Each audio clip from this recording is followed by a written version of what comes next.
What happens when 5 armed hunters suddenly become the hunted, when pride clashes with deadly skill in the shadows of a Virginia forest? Tonight, we tell a story that never made the history books, a story of justice served cold, one bullet at a time. Subscribe now for more untold tales from America's darkest moments. The autumn fog hung over the Virginia forest like a thick blanket, softening the sound of footsteps from 5 men moving with the confidence of predators. It was October 1863, just 2 months after the smoke had cleared from Gettysburg and the war still raged without end. But for these men, bounty hunters who called themselves slave catchers, the chaos of war was an opportunity, not a tragedy. Marcus Bull Henderson led the group. His face, lined and scarred from countless violent encounters, showed a life hardened by greed and blood. At 42, he had built a fortune capturing human property and returning them, alive or dead, to their owners. The reward posters rarely said which was preferred.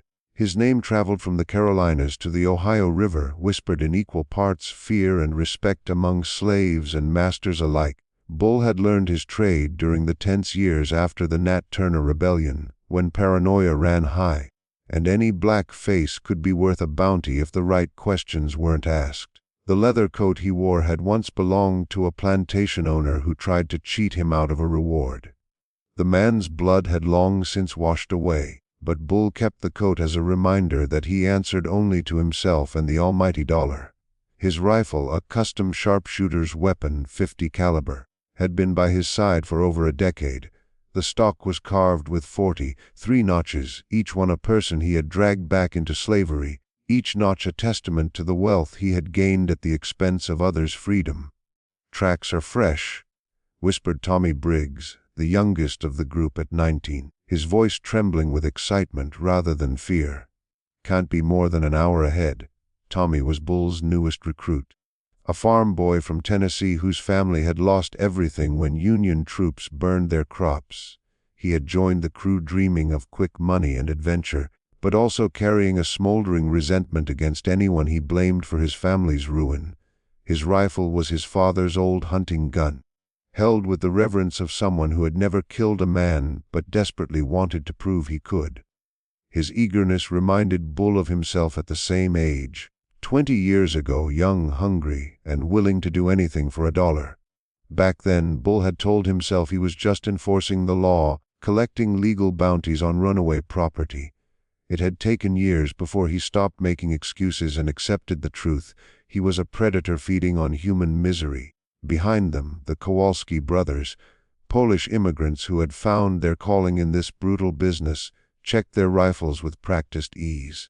Stefan and Pavel had arrived in America with nothing but the clothes on their backs and the willingness to survive at any cost. They had learned English from the screams of captured runaways and mapped the land by following human prey through swamps and forests. Stefan, 28, bore a jagged scar on his left cheek from a desperate slave who had fought back with a broken bottle. He had killed the man slowly for that mark, and the memory still brought a cruel smile. Pavel, 2 years younger, was a master tracker, able to follow trails that were days old and read subtle signs others would overlook. The 5th man, former overseer Clayton Webb, spat tobacco juice and grinned, revealing teeth stained dark from years of chewing. Fired from his last plantation for excessive brutality, a distinction few could claim, Clayton joined Bull's crew because it allowed him to continue inflicting pain and get paid for it. His specialty was psychological torture. He knew how to break spirits without damaging property, using fear and humiliation to ensure obedience. His saddlebags carried tools meant not to kill but to maximize suffering: leather straps, iron shackles, and a collection of brands stamped with the initials of various plantation owners. "One runaway, probably scared out of his mind," Bull muttered, bending over the fresh footprints in the damp earth. "This will be easy money, boys." The tracks belonged to a young woman likely in her early 20s, judging by the size and depth of the impressions. She was moving fast, but there was control in her stride, not panic. That suggested experience, perhaps training, making Bull slightly more cautious than usual. What they didn't know was that 30 feet above them, hidden in the thick canopy of an ancient oak, Sergeant Isaiah Washington watched. His Springfield rifle rested in his hands, and his breathing was steady, his heartbeat calm, the same composure that had made him legendary in the 54th Massachusetts Infantry Regiment. Isaiah had built his hide with the patience of a craftsman. Branches were woven to form a natural blind, perfectly positioned to catch the morning sun just right. Mud and charcoal darkened his uniform, pine sap masked his scent, and every detail was executed with precision. His rifle was a work of art, customized by his regiment's armorer. The trigger required just 2 pounds of pressure. The barrel hand lapped for unmatched accuracy, the stock slightly shortened for his long arms. The scope, rare and expensive, was zeroed for ranges from 100 to 400 yards. Isaiah's reputation was earned through results, not boasting 47 confirmed kills in 2 years, each one a Confederate officer or sniper who would never threaten Union soldiers again. His comrades called him Ghost, not for any supernatural power, but because death seemed to follow him, striking his enemies while leaving him untouched. Isaiah's skill wasn't just for war. 3 weeks ago, he had received word that his younger sister, Sarah, had escaped from the Whitmore plantation in Richmond. She was heading north along the Underground Railroad, but Confederate patrols and bounty hunters made the journey deadly. His commanding officer refused him leave, citing military necessity and the greater good. But Isaiah knew the unspoken truth: one runaway, even his sister, was not worth risking a skilled soldier. So Isaiah had deserted, tracking her along the same route she would take. He had found traces of her passage, a torn scrap of dress on a thorn bush, footprints matching her small feet. But he had also found another trail, the bounty hunters following her path. For 2 days he had tracked both his sister and her pursuers, staying hidden, ready to intervene. He had watched their cold efficiency, their casual cruelty. These men weren't desperate, they were predators who hunted humans for profit. Now, as he watched the 5 men below, Isaiah felt the familiar calm before action. These weren't soldiers defending a cause. They were hunters of people, men who would drag his sister back to bondage without hesitation. The wind shifted, carrying the scent of tobacco and sweat. Isaiah adjusted his position, a movement so subtle even a trained eye would miss it. Below, Bull Henderson raised his hand, signaling the others to stop. "Something ain't right," Bull said, voice low. Years of hunting had sharpened instincts that had kept him alive when others fell face down in the mud. His unease wasn't based on sight or sound, it was a feeling, a subtle wrongness that experienced hunters learned to trust. The forest was too quiet, birds had fallen silent. Even the insects seemed muted, as if nature itself was holding its breath. "What do you mean?" Clayton asked, nervously fingering his rifle. "Too quiet," Bull repeated, scanning the trees. "Birds stopped singing about 5 minutes ago. Storm coming, maybe?" Tommy's voice cracked slightly. Bull's eyes narrowed. "Or we ain't the only hunters in these woods." The old bounty hunter had never felt this kind of silence before, and it made him uneasy. Punctuation had survived more than 20 years in a profession where death was always close, simply by trusting his instincts. He had learned to notice the smallest signs that came before an ambush, the subtle ways animals acted when predators were near, the almost invisible shifts in air pressure and distant sounds that hinted at danger. Isaiah smiled grimly to himself. The old bounty hunter had sharp instincts, but instincts alone wouldn't save him. Through his scope, Isaiah could see sweat forming on Bull's forehead, even though the October air was cool. The man sensed something was off, though he couldn't figure out exactly what. The tricky part about hunting humans, Isaiah thought, is sometimes the hunted can turn the tables. These men had spent so long as hunters that they had forgotten what it was like to be the hunted. They were about to learn that the hard way. Isaiah adjusted his aim, bringing the crosshairs onto Bull's chest. At barely 100 yards it would have been an easy shot, but Isaiah was patient. He knew from experience that the difference between a skilled sniper and a corpse was knowing when to fire and when to wait. The situation worked perfectly in his favor. The 5 men were spaced so he could pick them off one by one, yet close enough that they couldn't fully help each other. The terrain was ideal. There were multiple escape routes, good places to hide, and clear lines of fire. Most importantly, they didn't even know he was watching. Below, the men pressed forward, but their confidence was starting to falter. They moved more carefully now, rifles ready, eyes scanning every shadow. Slowly, they began to realize they might have walked into something far beyond their control.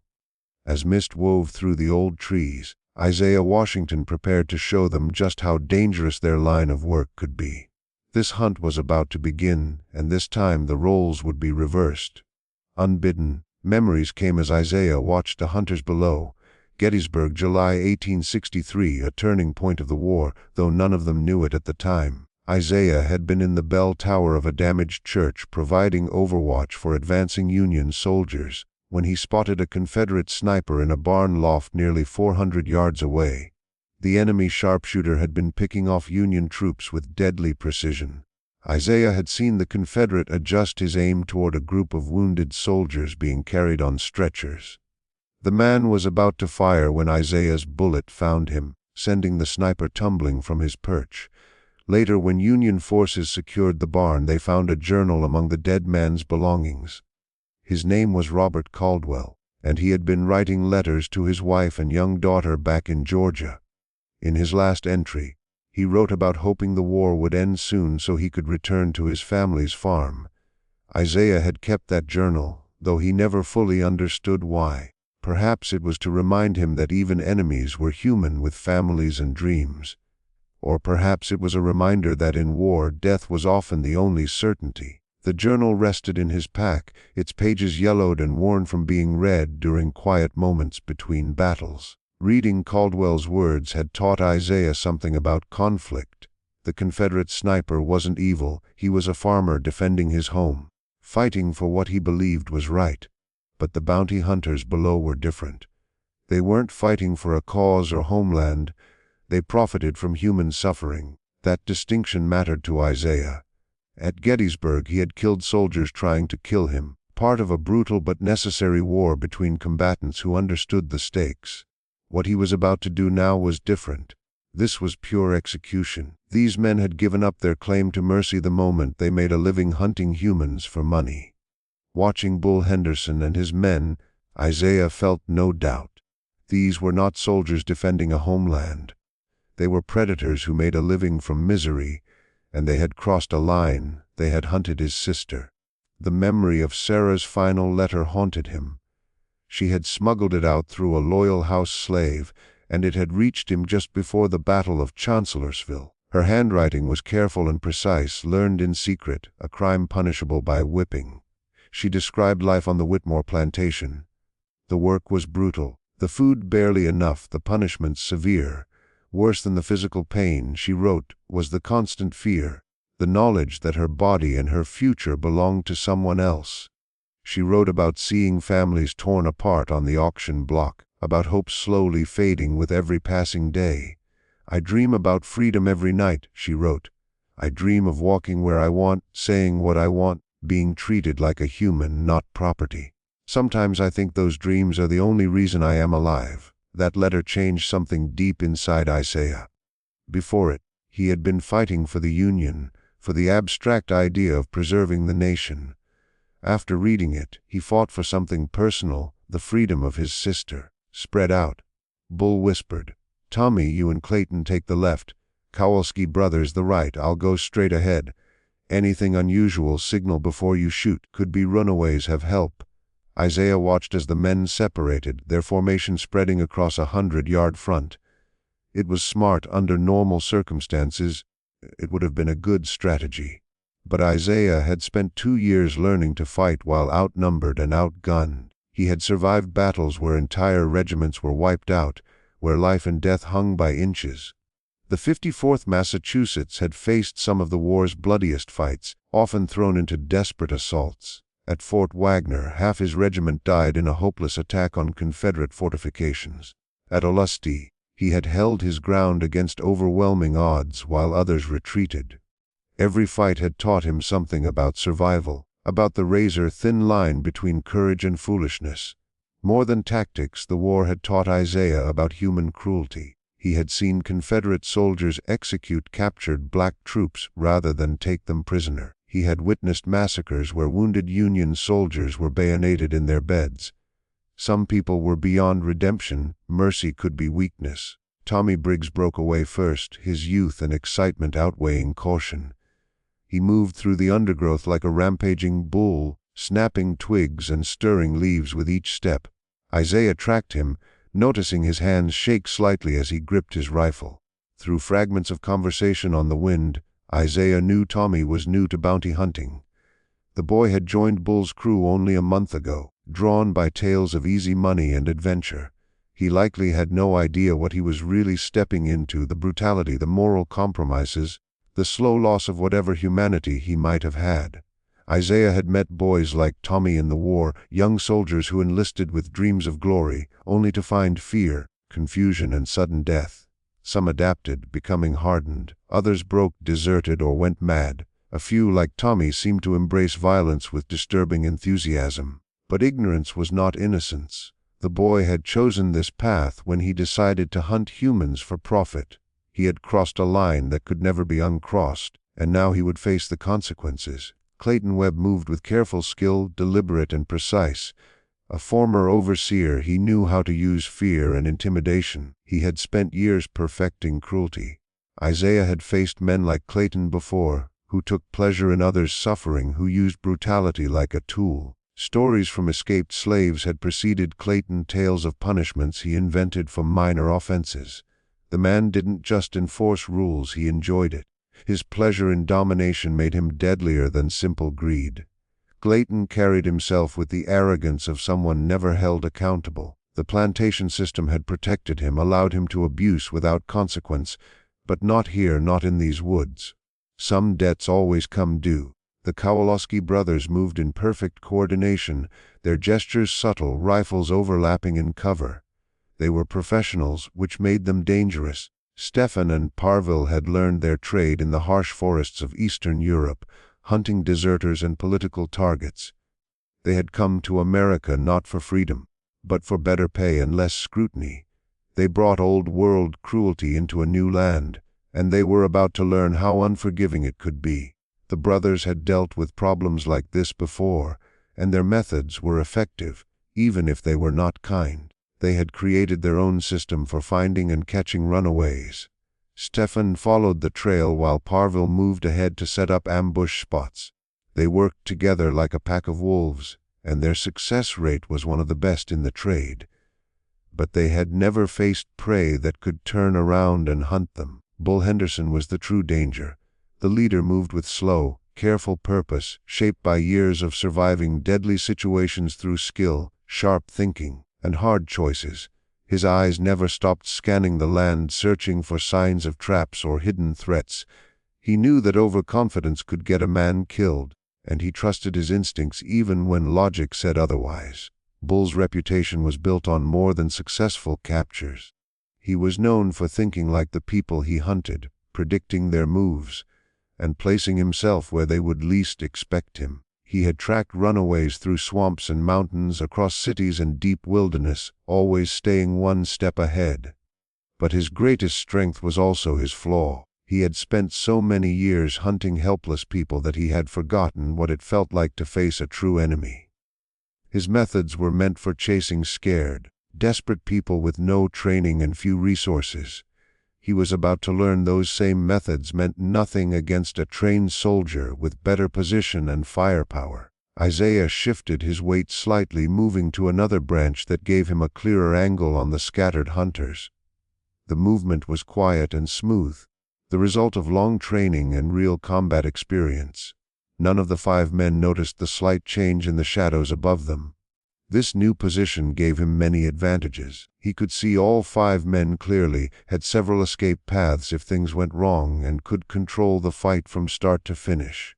Most important of all, he could choose the order of attack to cause the most fear in those who survived.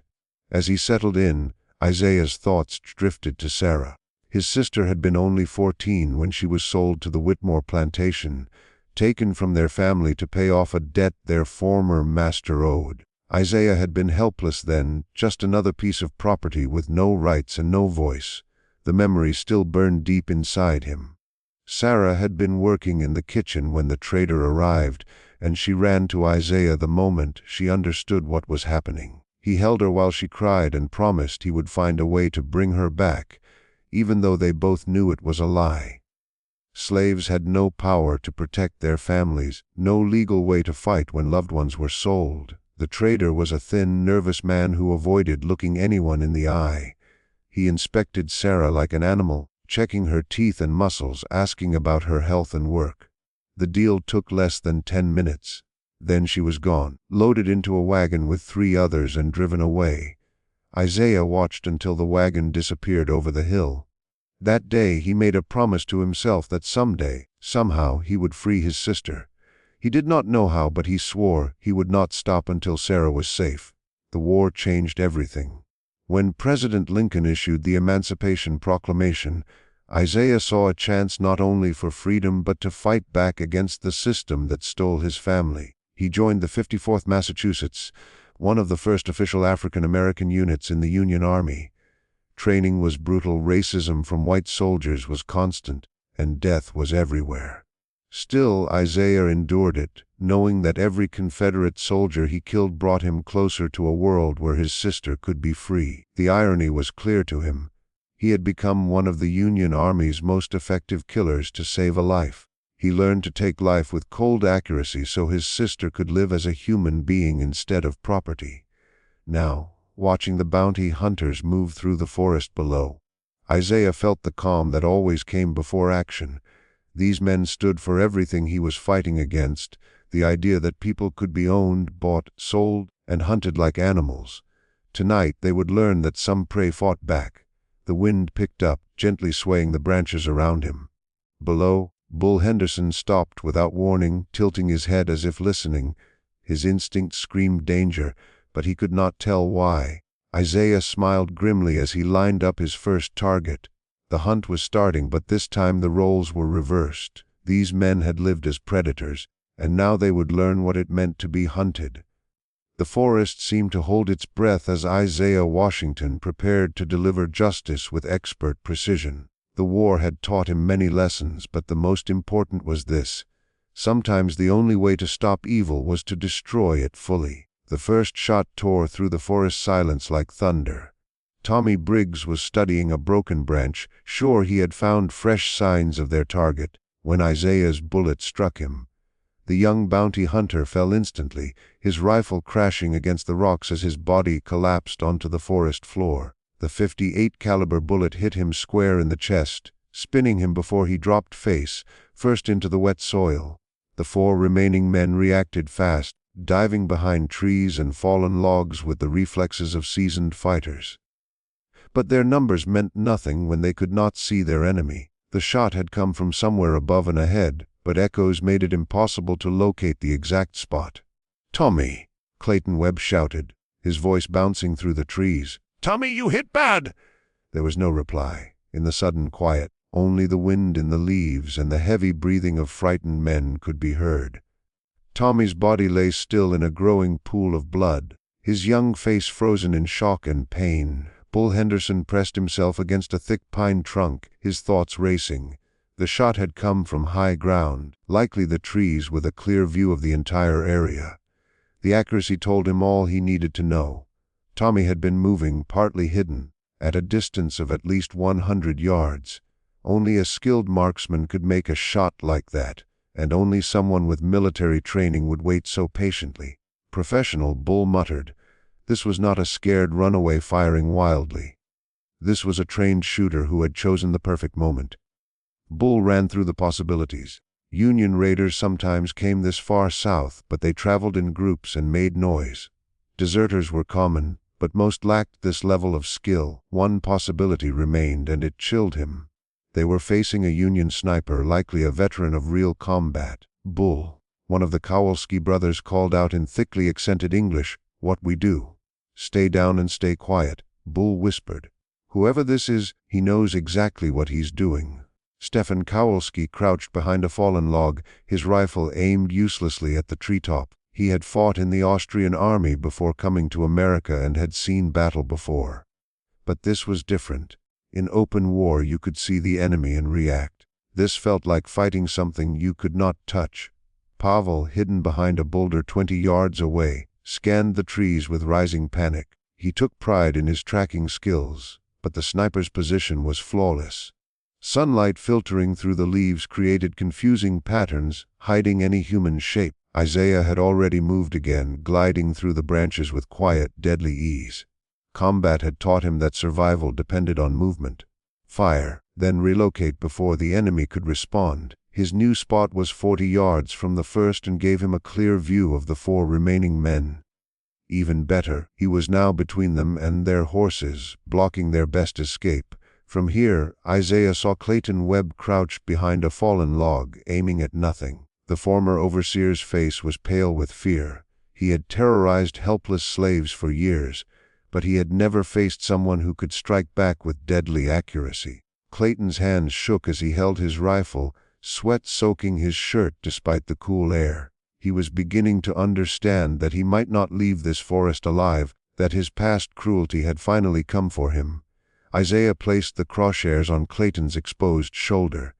The shot would hurt badly but would not kill him right away. Isaiah wanted him to feel fear and helplessness, the same feelings he had forced on others. The second shot rang out, and Clayton screamed as the bullet shattered his collarbone. He rolled into better cover, clutching his shoulder as blood slipped through his fingers. The pain was excruciating, but worse than the physical torment was the mental strain. Someone was hunting them with the same careful precision they used on their own prey. "He's in the trees," Clayton growled through clenched teeth. "Somewhere above us." The wound was serious but not fatal, exactly as Isaiah had planned.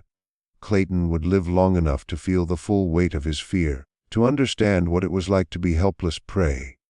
The psychological attack mattered just as much as the injury. Isaiah wanted the surviving hunters to realize they were completely at his mercy. The Kowalski brothers immediately began firing into the treetops. Their shots were frantic and erratic. Bark splintered from trunks as bullets tore through the branches, but Isaiah was already gone, slipping to another position. Their panic was exactly what he wanted. Fearful men made errors, and errors could be exploited. Stephen fired rapidly, working the bolt of his rifle with practiced skill, but his aim was poor. He shot at shadows and movement, hoping for luck instead of targeting specific threats. Pavel was steadier, taking careful aim before each shot, but he aimed at spots Isaiah had already abandoned. Bull Henderson watched his men flounder with rising frustration. They were shooting at nothing, wasting ammunition, and revealing their positions with every flash from their rifles. This was precisely what their enemy wanted: confusion, fear, and tactical errors. "Stop firing," Bull roared. "You're just telling him where you are." But it was too late. Isaiah had already marked the positions of both Kowalski brothers and was lining up his third shot. The older brother, Stefan, had exposed himself while trying to get a better view of the canopy.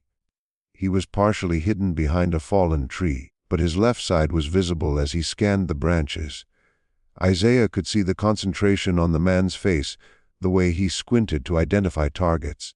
The Austrian was a professional, but he was fighting on unfamiliar ground against an enemy who had every advantage.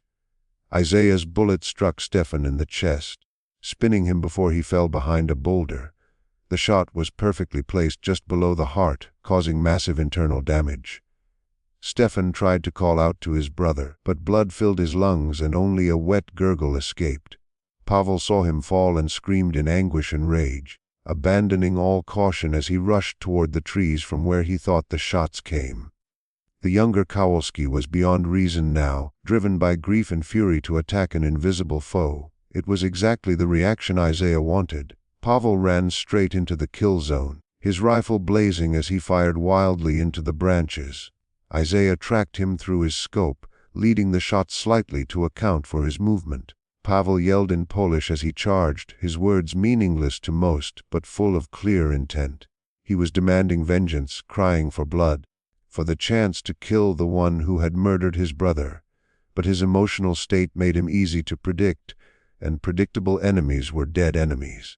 The fourth shot ended Pavel's charge permanently. The bullet struck his head, killing him instantly and sending his body tumbling into a ravine. His rifle flew from his hands, clattering against the rocks before vanishing into the underbrush. Now only Bull Henderson and the wounded Clayton Webb remained. And Isaiah could feel their growing panic. They were trapped, pinned down by an invisible opponent who could strike at will while remaining hidden. Bull's mind raced, searching for a plan. He had faced desperate situations before, but never anything like this. His enemy was clearly a trained soldier, probably a war veteran. But what was a Union soldier doing this far south, and why was he protecting a runaway slave? The tactical reality was grim. They were outmatched by an opponent with superior position and skill. Their advantages, numbers, and local knowledge had been neutralized by the sniper's preparation. Bull realized their only hope was to turn this confrontation into negotiation instead of a fight. "Unless you're not just guarding some runaway, are you?" Bull called out, his voice cutting through the forest. "This is personal." Isaiah didn't answer.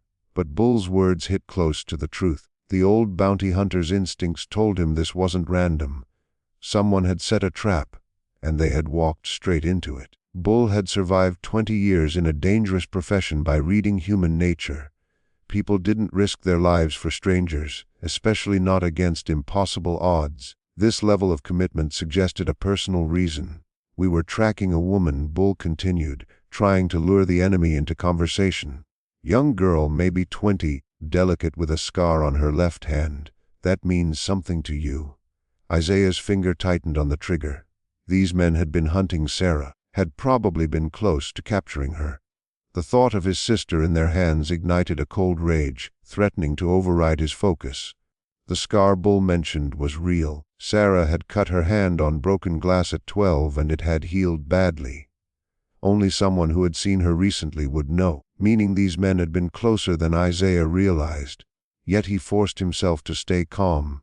Emotion was the enemy of precision, and mistakes could be fatal. Sarah was still out there, still in danger, and neutralizing the immediate threat was his first priority. "She's your sister, isn't she?" Bull pressed, sensing he'd found a weakness. "That's why you're here. That's why you'll kill for her."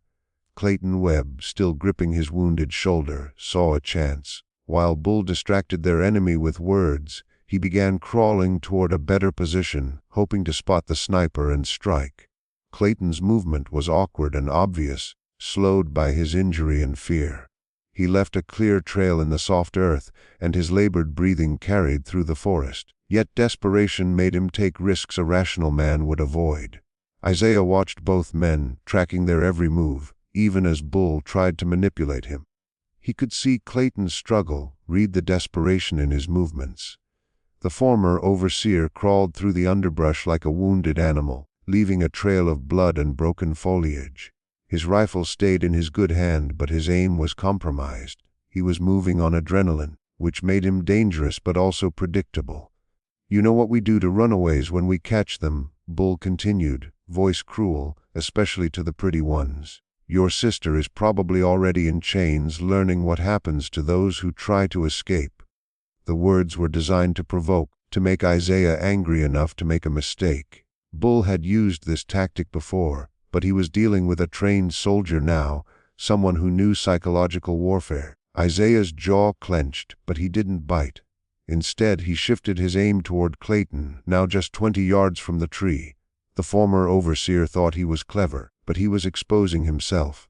His injury slowed him, making his movements obvious. When he finally raised his rifle, the fifth shot struck him in the head, killing him instantly.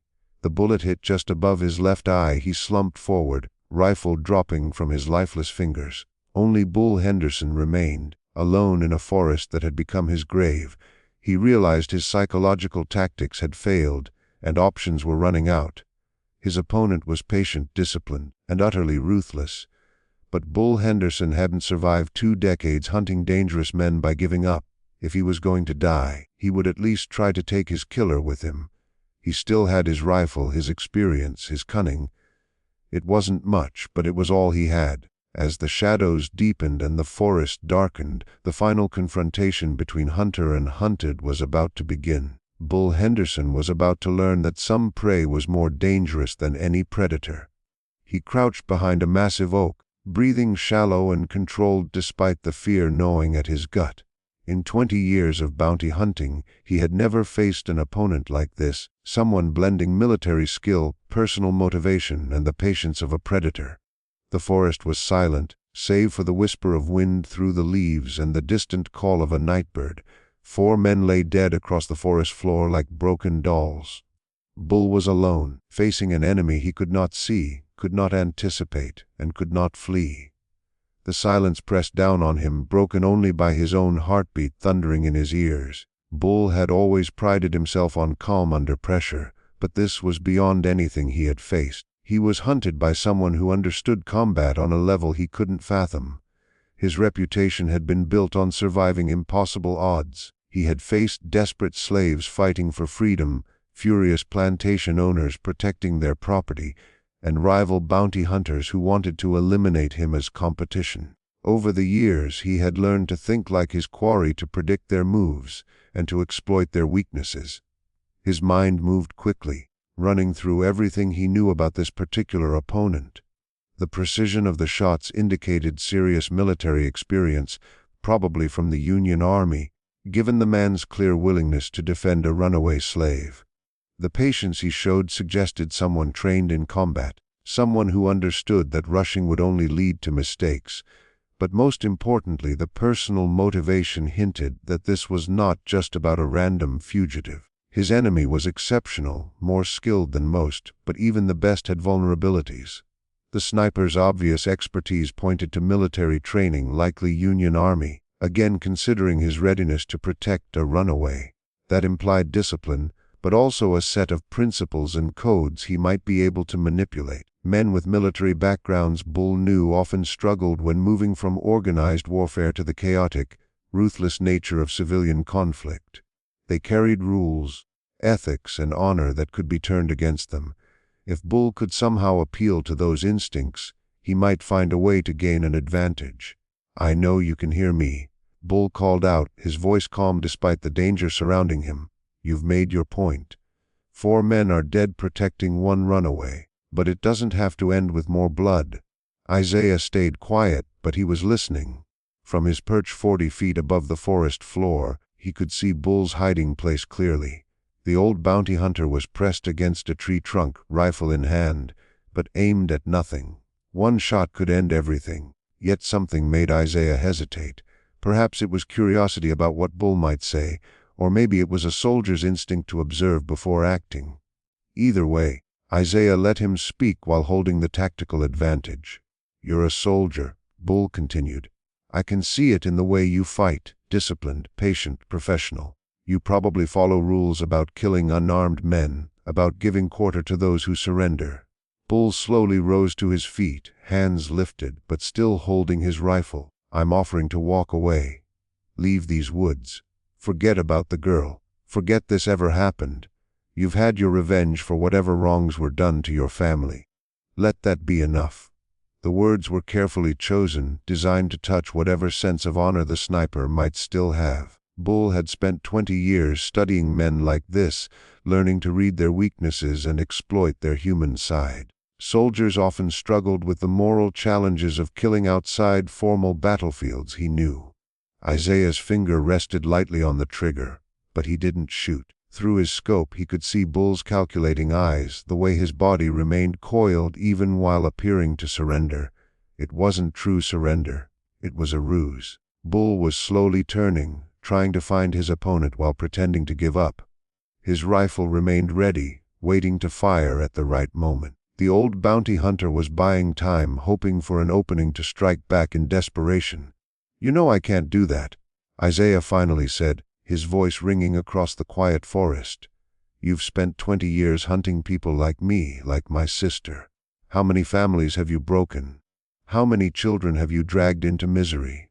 Bull's eyes narrowed as he tried to locate the voice. It seemed to come from everywhere, bouncing off the trees to hide its origin, a sign of skillful training. "I was just doing my job," Bull said, "following the law, collecting legal bounties. Your fight is with the system, not me." The words felt hollow even as they left his lips. Bull knew he had crossed lines that couldn't be uncrossed. He had tortured information from captured slaves, killed runaways resisting capture, and torn families apart without a second thought. Admitting that truth would mean accepting he deserved what was coming. For 20 years Bull had justified his actions as lawful work, Accepting that he had been a monster profiting from human misery was a reality too painful to face. "The system doesn't pull triggers," Isaiah said. "The system doesn't put children in chains or whip them when they cry for their mothers. Men like you do that. Men who choose money over humanity." Bull kept slowly turning, trying to spot his enemy while pretending to surrender. His rifle stayed ready, prepared to fire at a single opportunity. The old bounty hunter was calculating, waiting for a chance to strike. Isaiah watched him, noting the desperation in his movements, the way his eyes darted from tree to tree. Desperate men were dangerous but predictable. "Your sister," Bull said, playing his last card. "She's still out there running. Every minute you waste here is a minute she's in danger. Others are hunting her, men who won't be as easy to deal with as my crew. You should be protecting her, not seeking revenge." The words struck Isaiah. Bull was right. Sarah was still in danger, still moving north through hostile lands. Every second here was time she might need him to protect her. But he also knew that Bull Henderson would never stop hunting. Letting him go wouldn't end the threat. He would simply find new men and continue his ruthless trade. The only way to truly keep Sarah and others safe was to ensure this predator never hunted again. The moral choice was clear. Bull Henderson had spent 20 years destroying lives, breaking families, and enforcing human slavery. He had chosen his path, and now he would face the consequences. Isaiah felt no mercy for him, none at all. "You're right about one thing," Isaiah said. "I should be protecting my sister. That's exactly what I'm doing." Isaiah's words drew Bull Henderson's attention. He raised his rifle smoothly, having finally located the sniper's general position. But before he could act, 6 shots rang out. Bull's rifle wasn't destroyed because he was hit.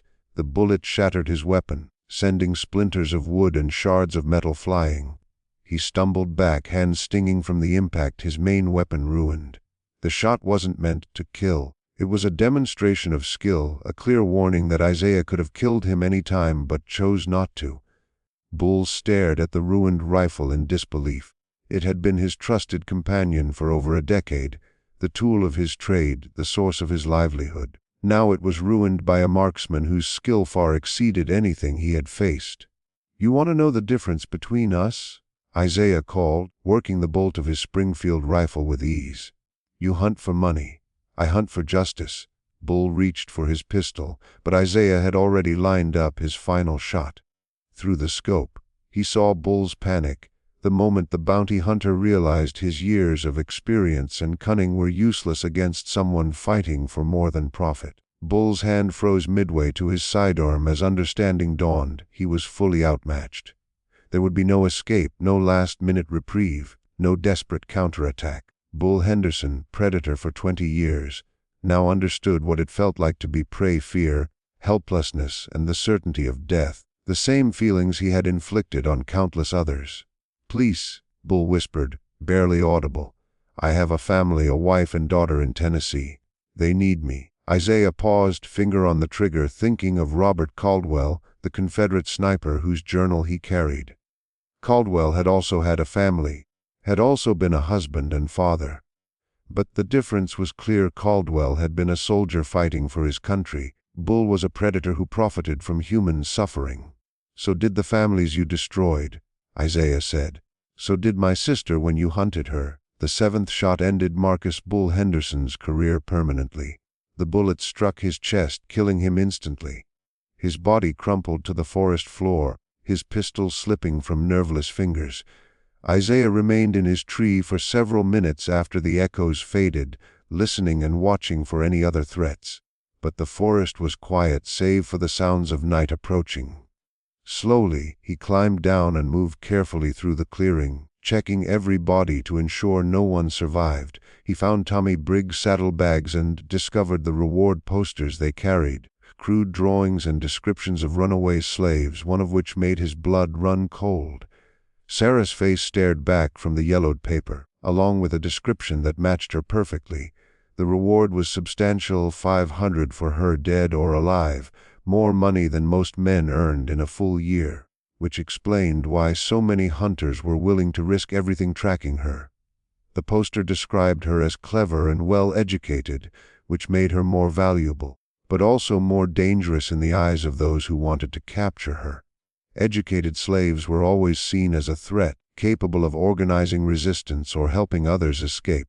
The fact that someone would pay such a high price for her return showed that her escape had caused serious trouble for her former owner. Isaiah collected all the reward posters and fed them to a small fire he had built in a quiet clearing.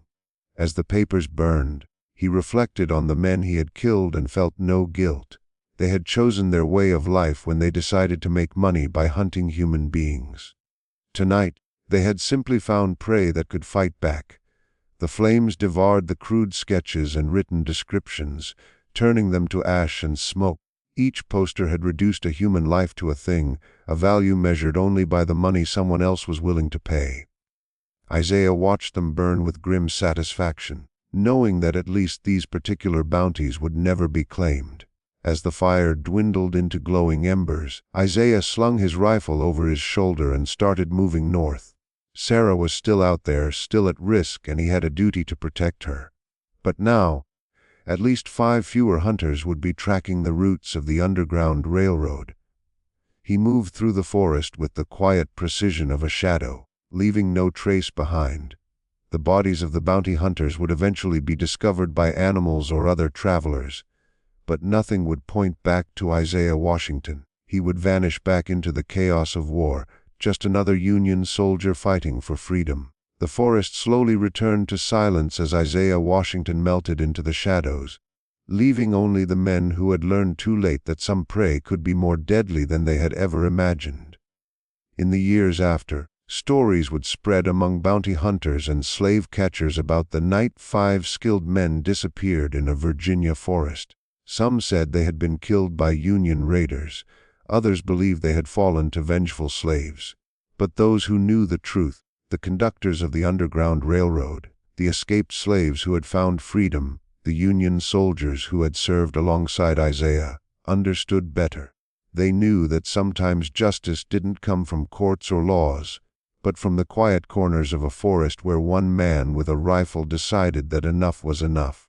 And somewhere far to the north, a young woman named Sarah Washington lived free, never realizing how close she had come to being captured, never knowing that her brother had become a shadowed legend. The ghost who hunted hunters, the sniper who turned the tables on those who profited from human suffering. The war would eventually end and slavery would be legally abolished.